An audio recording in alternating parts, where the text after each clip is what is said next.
सद्गुरुदेव भगवान की जय। भगवान कहते हैं कि आध्यात्मिक उन्नति के लिए केवल एक ही मार्ग नहीं है, अनेक प्रकार के यज्ञ हैं जिन्हें साधक अपनी प्रवृत्ति, सामर्थ्य और रुचि के अनुसार अपनाते हैं। द्रव्य यज्ञ, तपो यज्ञ, योग यज्ञ तथा परे स्वाध्याय यज्ञान यज्ञ च यतयः संसितः व्रता। द्रव्य यज्ञ है अर्थात भौतिक वस्तुओं का दान या समर्पण। ऐसे साधक अन्न, धन, वस्त्र या अन्य संसाधन दूसरों के कल्याण के लिए अर्पित करते हैं। यह केवल बाहरी दान ही नहीं है, बल्कि त्याग और परोपकार की भावना का विकास है। जब व्यक्ति अपने संसाधनों को स्वार्थ से ऊपर उठकर समाज हित में उपयोग करता है, तब उसका अहंकार धीरे धीरे कम होता है और हृदय में करुणा का विस्तार होता है। तपो यज्ञ अर्थात यह तपस्या और आत्म संयम का मार्ग है। इसमें साधक अपने शरीर और मन को अनुशासन में रखकर कठिनाइयों का सामना करता है। वह सुख सुविधाओं का त्याग करता है और अपने भीतर धैर्य, सहनशीलता और दृढ़ता का विकास करता है।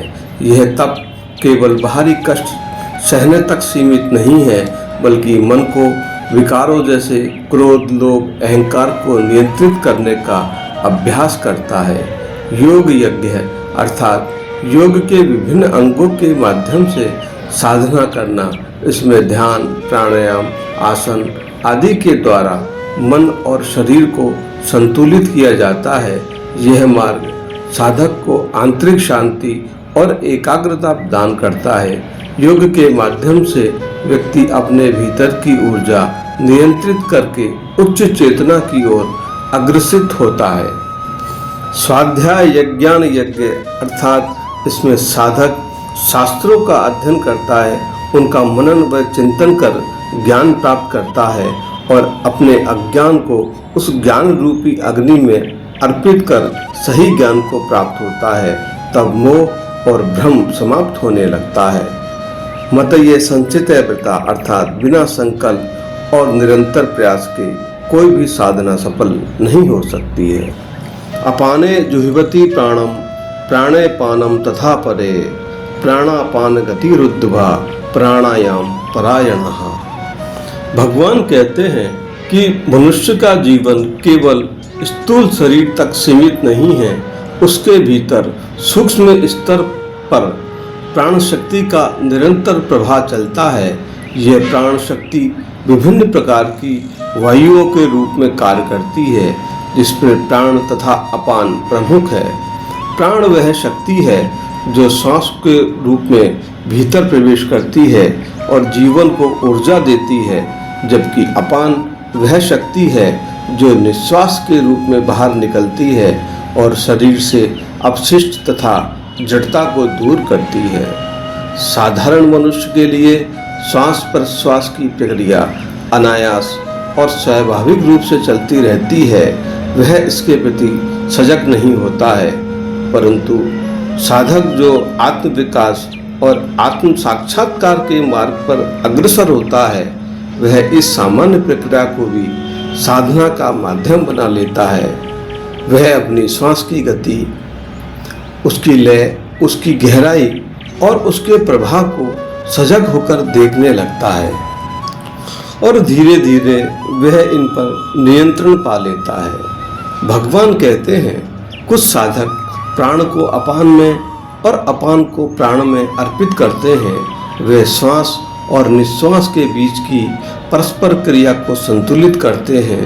वे श्वास को इतनी सजगता के साथ भीतर लेते हैं कि वह बाहर जाने वाली निश्वास के साथ एक रूप हो जाए और निश्वास को इस प्रकार नियंत्रित करते हैं कि वह भीतर जाने वाली श्वास के साथ समन्वित हो जाए।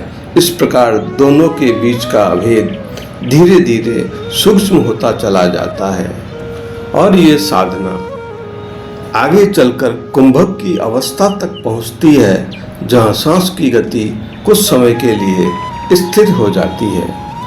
इस अवस्था में ना तो प्राण का तीव्र प्रवेश होता है न अपान का तीव्र निर्गमन। यह ठहराव सिर्फ शारीरिक नहीं होता बल्कि मानसिक और आध्यात्मिक स्तर पर भी गहन शक्ति और स्थिरता प्रदान करता है। इस प्रक्रिया को प्राणायाम कहा जाता है, जो योग का एक महत्वपूर्ण अंग है। प्राणायाम के माध्यम से साधक न केवल शरीर को स्वस्थ और संतुलित बनाता है बल्कि अपने मन को भी नियंत्रित करता है, क्योंकि श्वास और मन का गहरा संबंध है। जब श्वास चंचल होती है तब मन भी चंचल होता है, जब श्वास स्थिर होती है तब मन भी स्थिर हो जाता है। अतः आत्मसंयम ही वास्तविक यज्ञ है। जो व्यक्ति अपने जीवन की साधारण क्रियाओं जैसे सांस लेना और छोड़ना को भी पूर्ण जागरूकता, संतुलन और समर्पण के साथ करता है, वही सच्चा योगी और यज्ञ करता है। उसके लिए प्रत्येक श्वास एक साधना बन जाती है और प्रत्येक निश्वास एक त्याग। निरंतर अभ्यास के द्वारा वह आत्मशुद्धि, मानसिक स्थिरता और अंततः आत्मज्ञान की ओर अग्रसर होता है। शेष अगले भाग में। जय श्री कृष्ण।